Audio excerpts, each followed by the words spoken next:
దేవుని కృపను బట్టి, ఆయన చూపిన మనకు మహిమను బట్టి, కరుణను బట్టి 31:1 చాలా ఘనంగా జరిగింది. దాన్ని బట్టి నేను ఎంతో దేవుని స్తుతిస్తున్నాను. ఆ విధంగా జరుగుతుందని నేను ఊహించలేదు, కానీ దేవుని కృపను బట్టి చాలా ఘనంగా జరిగింది. అందుని బట్టి సంఘానంతటికి కూడా చాలా వందనాలు తెలియజేస్తున్నాను. నా ఒక్కడిది లేకపోతే ఎవరిదని కాదు, కానీ అందరిది అనుకొని అందరు సహకరించినందుకు అందరికి వందనాలు తెలియజేసిన యవనస్తులకి మరి ముఖ్యంగా దేవుని పనిని ఆ విధంగా వాడుపడడానికి దేవుడు చూపిన కృపను బట్టి, వాళ్ళు కలిగిన ప్రేరేపణ బట్టి వారికి వందనాలు తెలియజేస్తున్నాను. దేవుని దాసులు వాక్య పరిచయ నిమిత్తము విజయవాడ ప్రాంతంలో ఇబ్రహీంపట్నం అనే సంఘానికి వాళ్ళకి మొదటి వారమున వాళ్ళ సంఘంలోనే మీటింగు, అలాగే సాయంత్రం స్తుతి కూడిక ఉంది. వాళ్ళకి ఫోన్ చేసి డాడీని పిలిచినప్పుడు సరే అంటే నేను ఉంటాను లేదు కనుక్కొని సరే ఉంటానని చెప్పేసరికి డాడీ అక్కడ వెళ్తానని చెప్పారు. వెళ్ళిన దాసుల కోసం కూడా ప్రార్థన చేయండి. అక్కడ మీటింగ్లో వాక్యం చెప్పాలి. వాక్యం చెప్పడానికి ఆత్మ ప్రేరేపణే చెప్పడానికి మీరందరూ ప్రార్థన చేయండి. అలాగే ఇప్పుడు వాక్యంలోనికి వెళ్ళిపోదాం. కరెక్ట్గా 10:22 అయింది.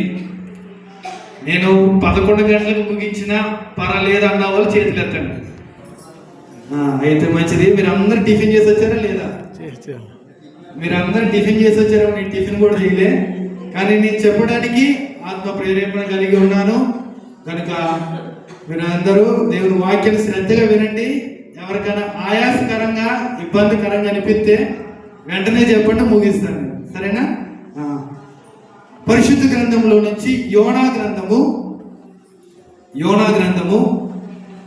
762 పేజీ నెంబర్. పాత నిబంధన గ్రంథంలో 762 యోనా గ్రంథము 1వ అధ్యాయం 1వ వచనం 1 నుంచి 3 వచనం. యోనా గ్రంథము 1వ అధ్యాయం 1 నుంచి 3 వచనం. 762 పరిశుద్ధ గ్రంథంలో ఉన్న వాళ్ళందరూ బైబిల్ గ్రంథాన్ని ఓపెన్ చేసి వచ్చిన లేఖన భాగాన్ని క్షుణ్ణంగా నాకన్నే బాగా మీరే గమనించారు. యెహోవా వాక్కు అమితై కుమారుడైన యోనాకు ప్రత్యక్షమై ఇలాగు సెలవిచ్చెను, నినివే పట్టణస్థుల దోషము నా దృష్టికి ఘోరమైనను గనుక నువ్వు లేచి నినివే మహాపట్టణమునకు పోయి దాని దుర్గతి కలిగినని ప్రకటింపము. అయితే యెహోవా సన్నిధిలో నుండి తర్షీషు పట్టణమునకు పారిపోవాలని యెహోవా ఎంపికకు పోయి తర్షీషుకు పోవకు వాడను చూచి ప్రయాణమునకు కేవు ఇచ్చి యెహోవా సన్నిధిలో నిలువక వాడ వారితో కూడి తర్షీషుకు పోవుటకు వాడ. చిన్న మాట ప్రార్థన చేసుకుందాం. పరిశుద్ధుడా, మహోన్నతుడా, నీ పాదములకు స్తోత్రాలు చెల్లించుకుంటున్నాం. చదవబడిన లేఖన భాగాన్ని దీవించండి, ఆశీర్వదించండి. మాకు ఎటువంటి మాటలు అవసరమో నా నోటి ద్వారా బోరగా వాడుకొని పలికించండి. మరి ముఖ్యంగా నేను కనబడేవాడిని కాదు, నేను మాట్లాడేవాడిని కాదు, వాక్యం నేను చెప్పడానికి సరిపడినట్టు వాడిని కాదు. ప్రభువా, మీ ఆత్మ ప్రేరేపణ, మీ దైవభక్తి నాలో దయచేయండి.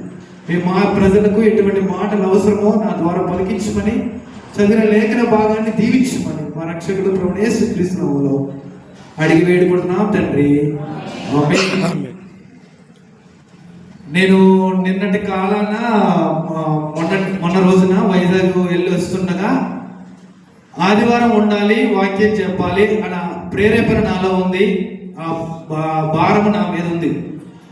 ఉన్నప్పుడు నేను వైజాగ్ నుంచి వస్తూ ఆలోచిస్తూ వస్తున్నా, ఏం చెప్పాలి సంఘానికి, ఏం చెప్పాలి, సంఘానికి ఎటువంటి మాటలు అవసరమో అని నేను ఆలోచించినప్పుడు, నేను ఎప్పుడు వచ్చినా ఏదో ఒక అంశం తీసుకుని దాని మీద పాయింట్లు చెప్పి, లేకపోతే ఆయన స్తుతించాలి, లేదా ఆయన కనపరచాలి, ఆయన పైన ఆధారపడాలి అనే సంఘానికి ఆదరణకరమైన మాటలు చెప్పి వెళ్ళిపోతున్నాను. కానీ ఒక అంశము తీసుకుని దానిపైన నేను మాట్లాడాలని ఈ నూతన సంవత్సరంలో నూతనంగా ఒక వాగ్దానాన్ని తీసుకున్నాను. నేను ఈసారి నుంచి ఎప్పుడు వచ్చినా ఈ యోనా గ్రంథము మీద, అంటే ఈ 4 అధ్యాయాల మీద ధ్యానం చేసి మీకు ఒక దేవుని వాక్యాన్ని తేటగా, అసలు యోనా గ్రంథంలో ఉన్న విషయాలను తేటగా మీ హృదయాల్లో ఉంచాలని నేను ప్రేరేపణ కలిగి ఉన్నాను. యోనా గ్రంథంలో మొదటి వచనం చదువుకున్నట్టు, యోనా ఎవరట? ఎవరు యోనా? వీలైతే వచ్చే వారం నుంచి ఇక్కడ రాయడం వచ్చిన వాళ్ళందరూ కూడా ఒక బుక్, ఒక పెన్ క్యారీ చేయండి.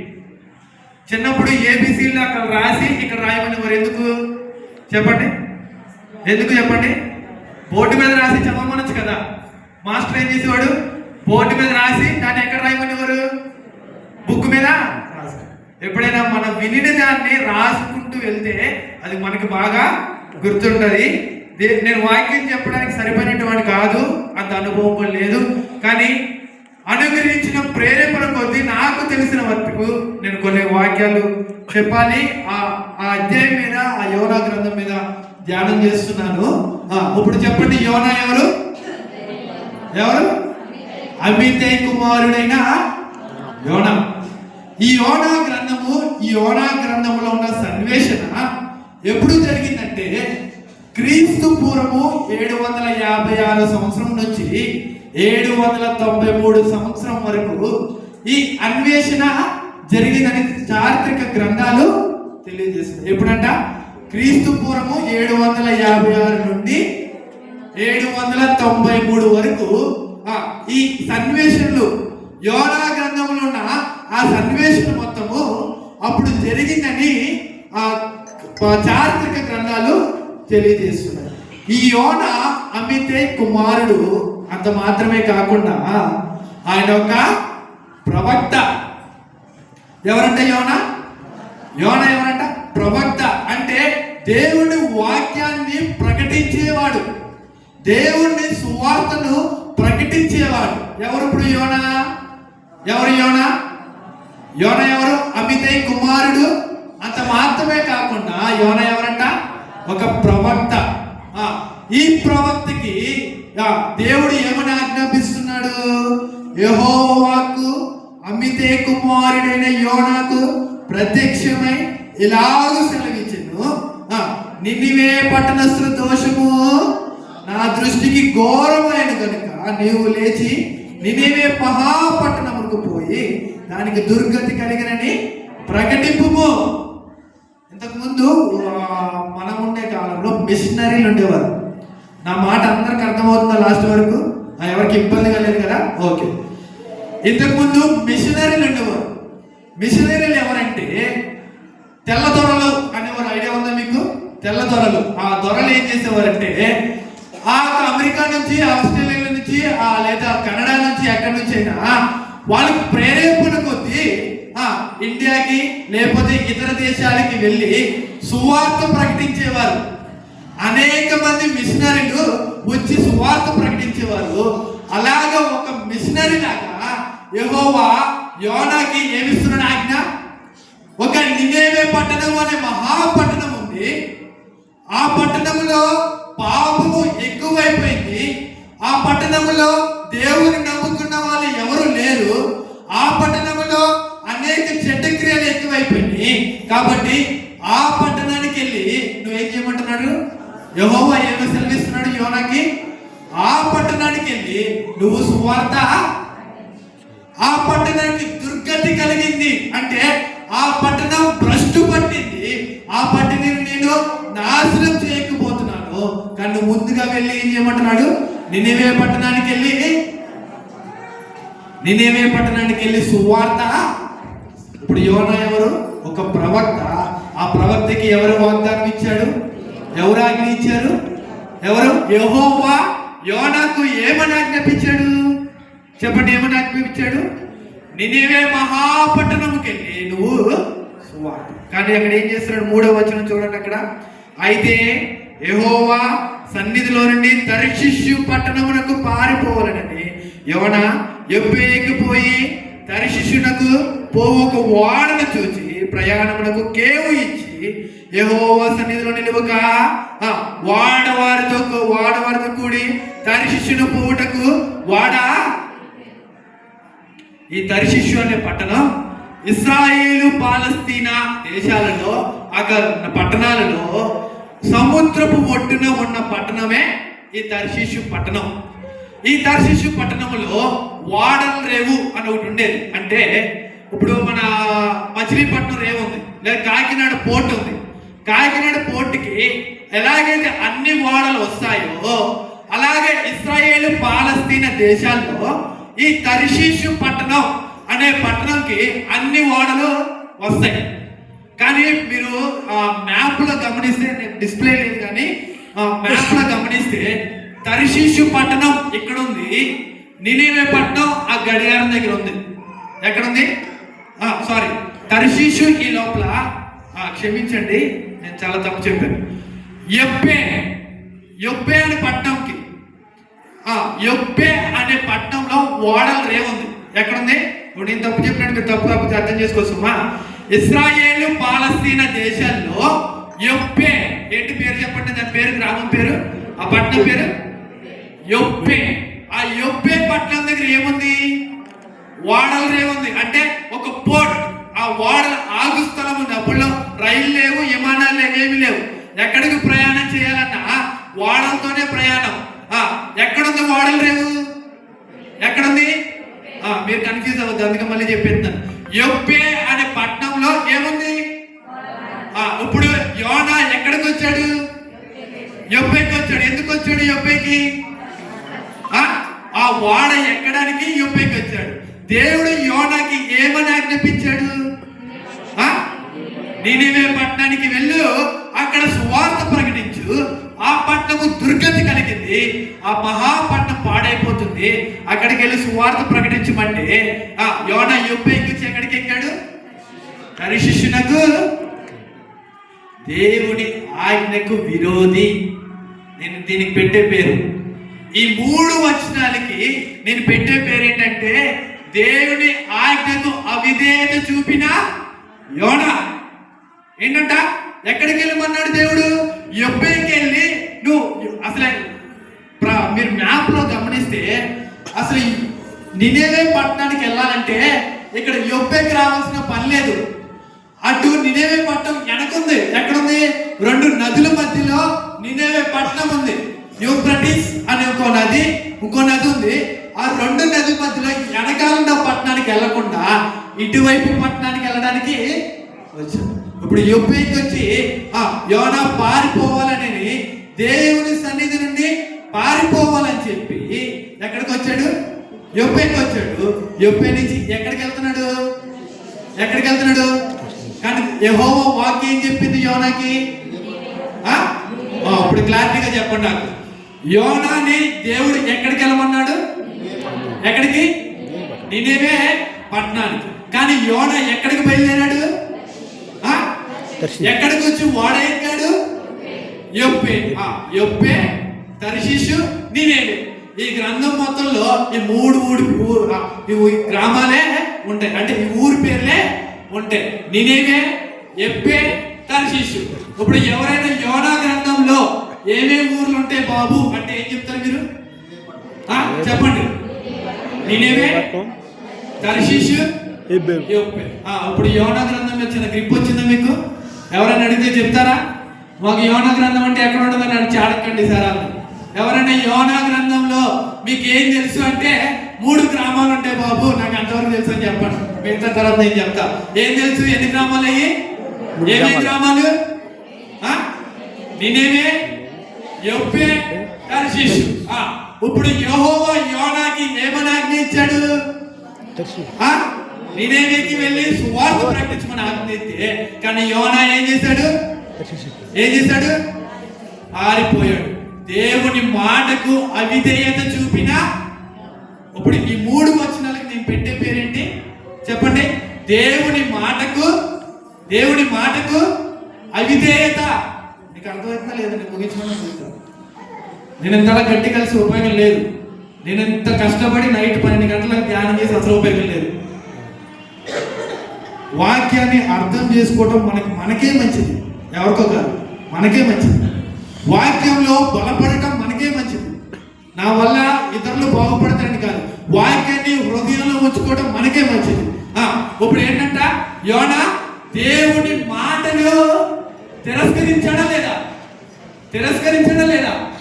అవిధేయత చూపించాడా లేదా? ఇప్పుడు మనం ఏం చేస్తున్నాం? ఆయన మాటకు, ఆయన మాట వింటున్నామా, అవిధేయిస్తున్నామా? ఆయన మాటను లెక్క పెడుతున్నామా, అవిధేయించి లేకపోతే ఆ మాటను గౌరవించకుండా దూరంగా పారిపోతున్నామా?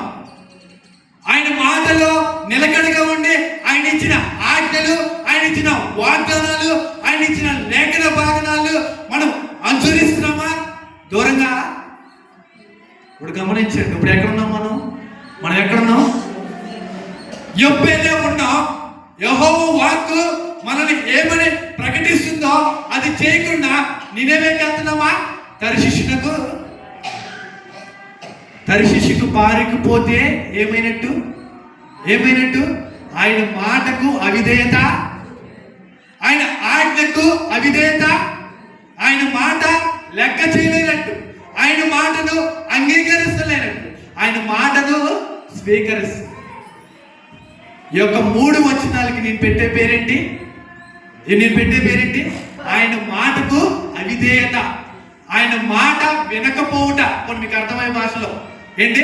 ఆయన మాటను ఎవరు వినలేదు అక్కడ 3 వచనాల్లో? యోనా ఎవరి మాట లేదు? దేవుడి మాట లేదు. ఎందుకు? వినకుండా ఏం చేశాడు? నేనేమే వెళ్ళమంటే ఎక్కడికి పారిపోయాడు? ఇప్పుడు మన ఆయన మాట వినమంటే ఎక్కడికి పారిపోతున్నాం?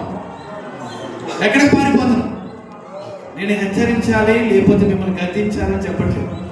ఆయన వాక్యము ద్వారా మన హృదయాలని, ఇందాక ప్రార్థన చేశారు నరసింహ గారు, ఏమని?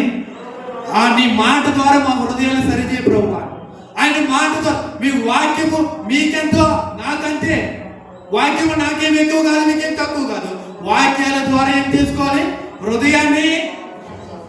ఇప్పుడు ఈ 3 వచనాలకు నేను పెట్టే పేరు యెహోవా మాట వినకపోవట, యెహోవా ఆజ్ఞ, ఈ ఆజ్ఞను తిరస్కరించుట, ఈ ఆజ్ఞకు అవిధేయత అనే బైబిల్ గ్రంథంలో ఇంకెవరు చేశారు అనే 3 వచనాలు నేను చూపిస్తాను. ఆదికాండము, ఇంకా బైబిల్ గ్రంథంలో ఈ మాట ఎవరు వినలేదు, దేవుడి మాట ఎవరు వినలేదు.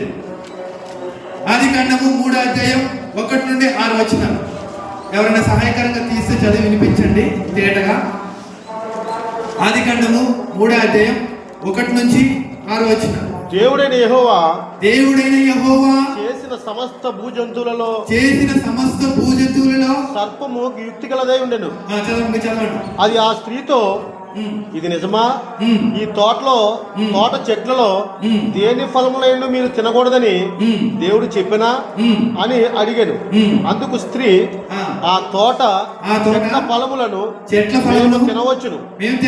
అయితే తోట మధ్యనున్న చెట్టు ఫలములను కూడా దేవుడు మీరు చావకుండానట్లు వాటిని తినకూడదనియు వాటిని ముట్టకూడదనియు చెప్పినని సర్పముతో అందుకు సర్పము, మీరు చావనే చావరు. ఎలాగనగా మీరు వాటిని తిను దినమున మీ కన్నులు తెరవబడిననియు మీరు మంచి చెడ్డలను ఎరిగిన వారై దేవతల వలె ఉందిరనియు దేవునికి తెలియనియు స్త్రీతో చెప్పగా స్త్రీ ఆ వృక్షము ఆహారమునకు మంచిదనియు కనులకు అందమైనదనియు వివేకమిచ్చు రమ్యమైనది నదియునై దాని ఫలములను తీసుకుని తిని తనతో పాటు తన భర్తకును ఇచ్చాను. అతను కూడా తినను. అప్పుడు వారిద్దరు ఈరోజు వాక్యం నేను చెప్పను, మీరే నాకు చెప్పాలి. ముందుగా ఇంట్రడక్షన్ చెప్పాను, అయిపోయింది. అక్కడ చదివిన లేఖన భాగం నా చిన్నప్పటి నుంచి సండే స్కూల్లో వింటున్నాం కదా. ఇక్కడ సండే స్కూల్ నుంచి అందరం వాక్యం వింటున్నాం. ఆ చదివిన లేఖన భాగంలో అంశం ఏమిటో చెప్పండి. ఆయన ఆజ్ఞకు అవిధేయత. అసలు కాన్సెప్ట్ మర్చిపోకండి. ఆయన మాట వినకపోవటం, ఆయన మాటను లెక్క చేయకపోవటం. ఇక్కడ ఏం చేస్తున్నారు? ఎవరు? ఇక్కడ ఉన్న అంశంలో ఎవరున్నారు? సర్పము, అవ్వ, ఆదాము. ఈ ముగ్గురు జరిగిన కార్యక్రమం చెప్పండి. అక్కడ ఏంటి? అవును, ఏదైనా వనములో మొత్తం అన్ని చెట్లు సృష్టించాడు. ఏదైనా ఆదాముడు అవును పెట్టాడు. కానీ మధ్యలో ఏం చేశాడు? ఒక చెట్టును, ఆ చెట్టును ఏం చేద్దానంటే దేవుడు ఏమిచ్చాడు? దేవుడు అక్కడ మాట ఏమిచ్చాడు? అక్కడ అవ్వకి ఆదాముకి ఇచ్చిన ఆజ్ఞ ఏంటి ఆజ్ఞ? అయ్యో, వాక్యం ఎంత డల్లగా నేనేం చెప్పలేను. ఆది కాండమే, ఇంకా ప్రకటన దాకా వెళ్ళలే నేను. ఆది కాండంలోనే చెప్పండి. అక్కడ ఆదాముకు అవ్వకు దేవుడు ఇచ్చిన వాగ్దానం ఏమిటి? చెట్టు ఫలమును. కానీ ఏం చేశారు? అక్కడ సర్పము ద్వారా ప్రేరేపింపబడి అవ్వ ఏం చేసింది? ఆ ఫలమును, అది రమ్యమైనది. అది ఏమన్నా అక్కడ రాయబడింది కదా, ఏమనుంది? అది రమ్యమైనది, తెలివినిచ్చినది. అక్కడ రాయబడింది కదా, ఆహారం కూడా మంచి కళలు, అందమైనది, వివేకం ఇచ్చినది, రమ్యమైనది. ఓ అవ్వా, ఎవరైనా నీకు చెప్పింది ఆ పండు తింటే నువ్వు అందంగా కనబడతావు, నీకు ఆలోచన వస్తుంది, నీకు వివేకం వస్తుంది, అది రమ్యంగా ఉంటుంది. పాపములోకి పడివేస్తారు మిమ్మల్ని. దేవుడి ఆజ్ఞ నుంచి తొట్టిల్ని తక్కి ఎలా చూపిస్తున్నారు? బయట ఎలా చూపిస్తారు? అది రమ్యమైనది. దేవుని ఆజ్ఞను తిరస్కరించిన అవ్వ తింటమే మాత్రం కాకుండా ఏం చేసింది? ఎవరికి తీసుకొచ్చింది? నేను చెడిపోవటమే కాకుండా ఇంకెవరిని చెడగొడుతున్నాను? అయితే మీ భర్తలు చెడిపోవడం కారణం మీరేనేమో. ఏమో నాకు తెలియదు కాదు. అవ్వ ఏం చేసింది? ఆ రమ్యమైనది సర్పము ద్వారా పాపము చేయటకు ప్రేరేపింపబడినది. దేవుడి ఆజ్ఞను తిరస్కరించి ఆ పండును తిని ఏం చేసింది? భర్తకి తీసుకొచ్చి దాని ద్వారా ఏం చేయబడ్డది? అవ్వ శపించబడ్డది. ఎలాగా? నువ్వు అనేక మార్లు వచ్చిన ఇక్కడ నాకు రాసుకోలేదు, క్షమించండి. అవ్వకి స్త్రీని ఏమని క్షమించాడు దేవుడు? ఏమని క్షమించాడు? నువ్వు గర్భవతి ప్రసవ వేదన కలుగుతుంది. ఆయన మాట వినకపోతే, ఆయన ఆజ్ఞ వినకపోతే ఏముంటది? వెనకాల వెంటనే ఏముంటది? శాపం. నా మాటగా సుమా, తప్పుగా అనుకున్నారు. మళ్ళీ ఏం చెప్పారని నన్ను తిట్టుకున్నారు. దేవుడి వాక్యం సెలవిస్తుంది ఏమని? ఆయన ఆజ్ఞ, యోనా నువ్వు నినివేకి పోయి సువార్త ప్రకటించు అంటే తర్షీషుకు అవ్వా ఇక్కడ ఏం చేస్తుంది? అవ్వా, నీకు అందమైన తోట ఇచ్చాను, మొత్తం అన్ని పండ్లు ఇచ్చాను, దానికాయ ఇచ్చాను, జాంకాయ ఇచ్చాను, అట్టుపండు ఇచ్చాను, అన్ని ఇచ్చాను, అట్లన్నీ తిను, కానీ ఈ ఒక్క చెట్టుని ముట్టుకోకని దేవుడు ఆజ్ఞ ఇచ్చినప్పుడు ఏం చేశారు? వాళ్ళు అన్ని వదిలేశారు. ఈరోజు మనం ఏం చేస్తున్నాం? దేవుడు వాగ్దానం వదిలేస్తాం, ఆయన ఆజ్ఞ వదిలేస్తాం, ఆయన పరిశుద్ధ గ్రంథాన్ని వదిలేస్తాం, దేవుడి సన్నిధి వదిలేస్తాం, విశ్వాసులతో సంబంధం వదిలేస్తాం. అన్ని వదిలేసి ఎక్కడికి పోతాం? ఆ చెట్టు దగ్గరికి. ఆయన ఆజ్ఞను తిరస్కరిస్తే ఏం కలుగుతుంది? శాపం. దీవించమంటే శపిస్తావేంటారేమో, నేను చెప్పలేదు. దేవుడు వాగ్ద ఆయన ఆజ్ఞను అనుసరించాలి, ఆయన ఆజ్ఞలకు లోబడాలి. ఆయన మాటను అవ్వ ఏం చేసింది? ఆయన ఆజ్ఞను తిరస్కరించింది. ఆయన వచ్చినప్పుడు ఆదాము ఎక్కడా అని యేసు ప్రభు పిలుస్తున్నాడు. ఎవరిని? ఏదైనా వనంలోకి వచ్చి ఆదాము ఎక్కడా? ఇంకెక్కడ? ఆదాము ఏం తిన్నాడు? పండు తిన్నాడు. ఇంకెక్కడ? దిగంబరుడై అక్కడ ఆకులతో కప్పుకుని, ఆయన ఆకులతో కప్పుకుని చెట్టు మూలండి, ప్రభువా నువ్వు తినొద్దున్న ఫలాన్ని తిన్నాను, నేను దిగంబరుడినై. ఆయన తినొద్దున్న ఫలాన్ని తిన్నావా? ఏమైంది? శపించా. ఈరోజు ఆయన మాటకి మనం ఏం చేయాలా? ఆయన మాటకి ఏం చేయాలి? ఆయన ఆజ్ఞకి ఏం చేయాలి? లోబడాలి, అనుసరించాలి.